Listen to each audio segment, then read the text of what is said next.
Welcome to Celtic Stuff Live on the CLNS Media Network, the leading online provider of audio and video coverage for the Boston Celtics. John and Justin here. We're going to have a show that is yet, 3 weeks away from training camp? That gets us to the 30th, so it's less, like 2.5 weeks. Yeah. Thank goodness. No doubt.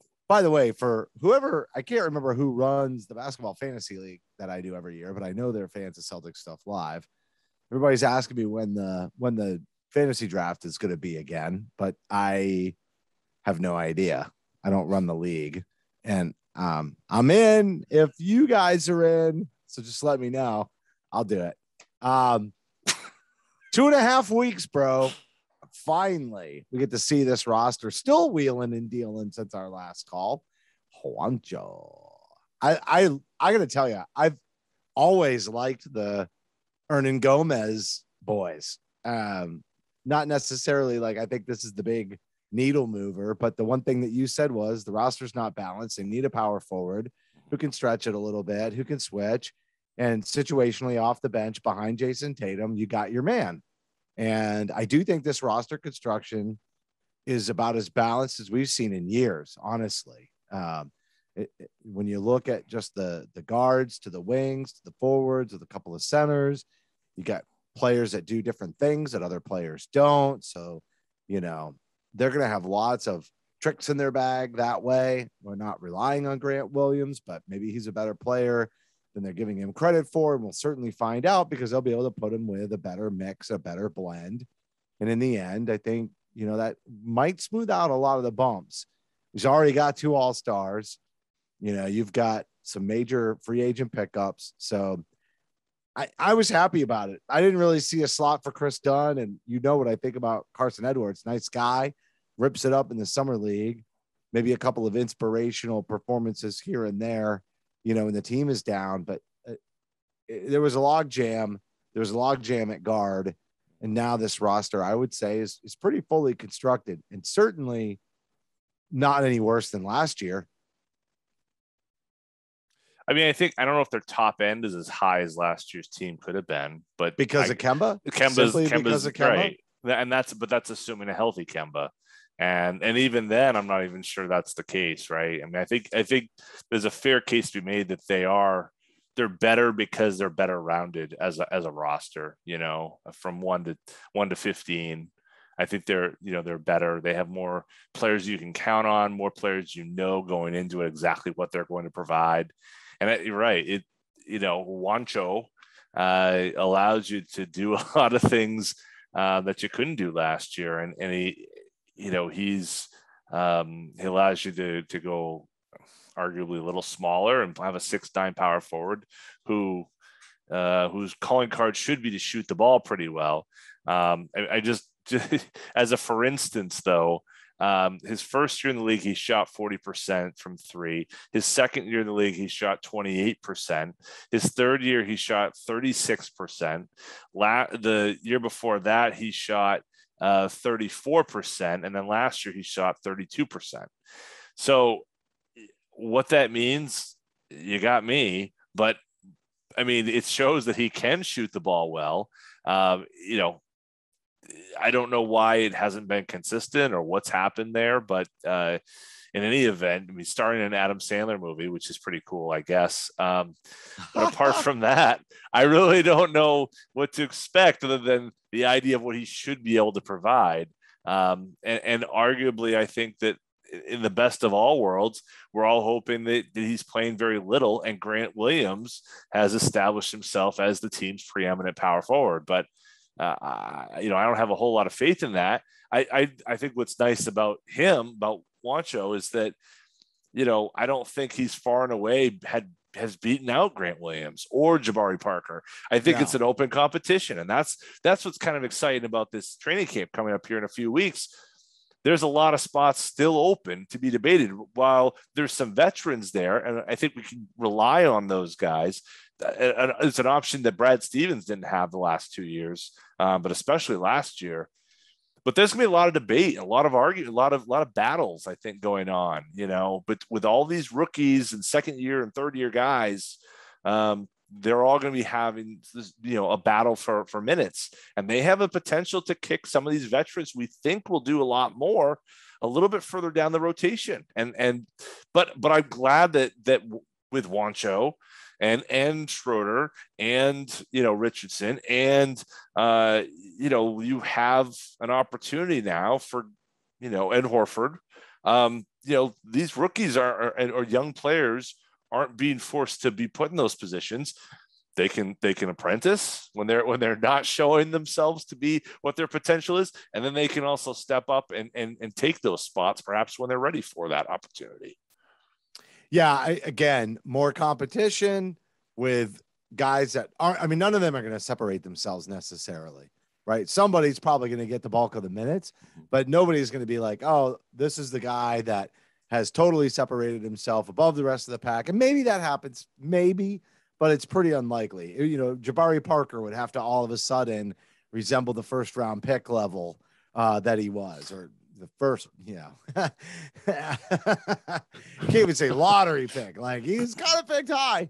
So, but that kind of potential, and sure, maybe, and then he would, Grant Williams winds up being that defensive statistical stalwart that he was against Toronto, and that some of the advanced analytics that everybody's been sharing the last couple of weeks might say that he could be. The truth is players at this level are going to have ups and downs with the kinds of careers that they've had to date. And the great thing is that they're going to be able to just try their hand at whichever one is fitting the lineup or having the right level of confidence, doing what they need to be doing. And, even when they get into training camp, it's not Jabari is probably the only one that might get cut, maybe. And I'm not sure anybody gets cut at this point. I think they like having that salary because I still think they want to make a trade move without giving up a Marcus Smart, a Jason Tatum, or a Jaylen Brown. And so I don't see them shedding the salary. They seem to be right on point with where they wanted to be, related to the cap. Yeah, no, I think you're right. I think everything's very much around the edges at this point, which is, partly why you wouldn't perhaps spend more draft capital to go out there and get somebody better than Juan Hernangomez. But okay, I think this is the exact type of move you make. Somebody who's done something in the league, but you're not going to get a whole lot for someone when they're not, a name. You're not going to give up, the draft capital it took to say go out and get a Larry Nance Jr. like Portland did. You're going to have to do some things that are probably more around the edges and really, you really didn't have to give up much at all to shed Chris Dunn and Carsen Edwards and, swap a second round pick, I think 2026.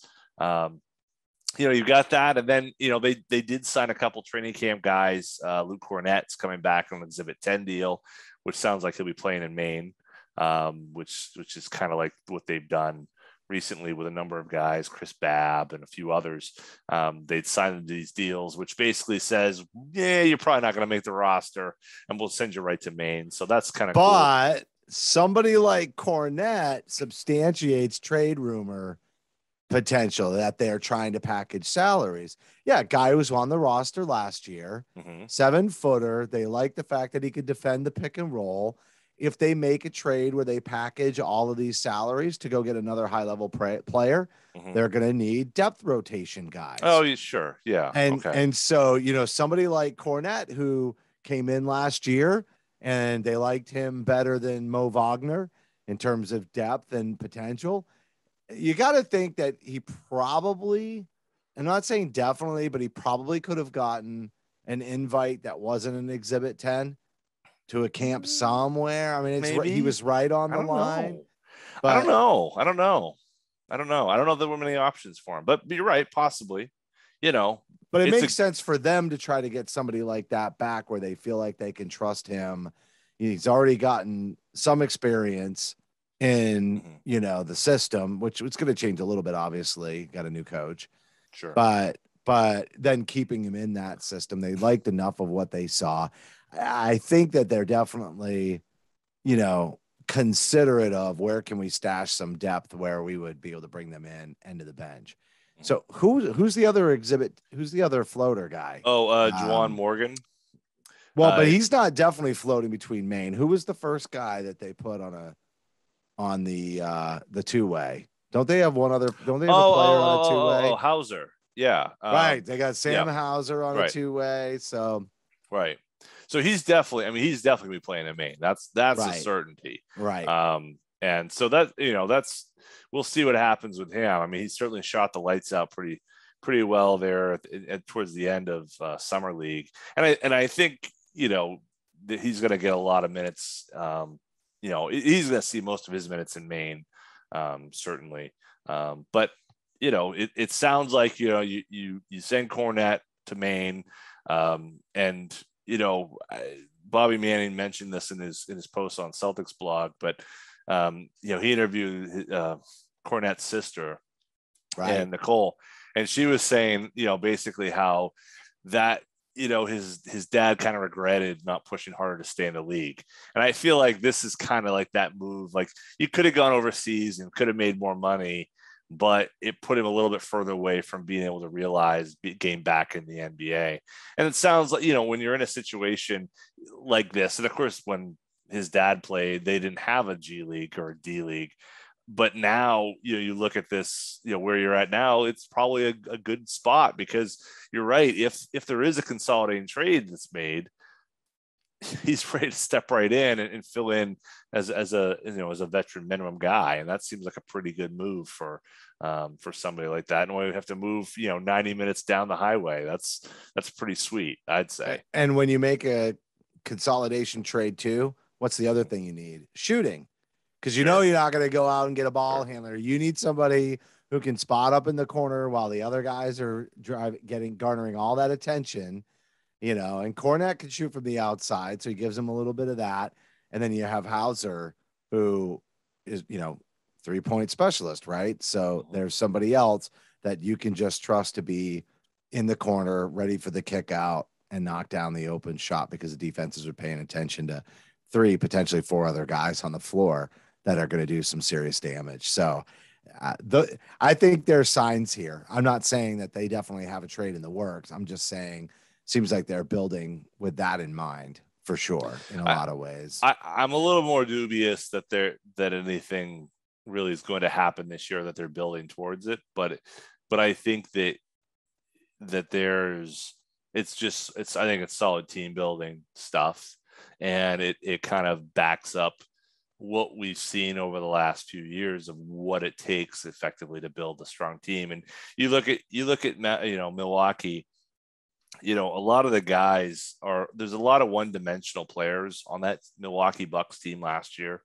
And, the one skill they seemed to have was shooting.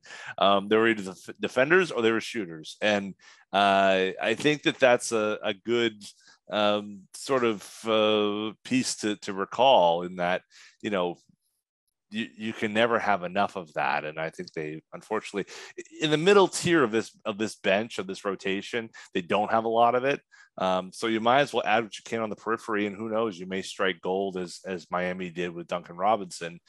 Maybe Sam Hauser is the next Duncan Robinson. That would be pretty nice. That would be a nice find for the Celtics. Yeah, for sure.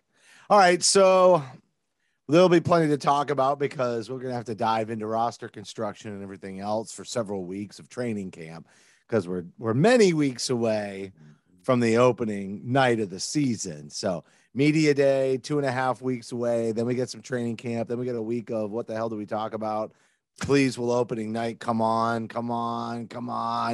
And then we're in it.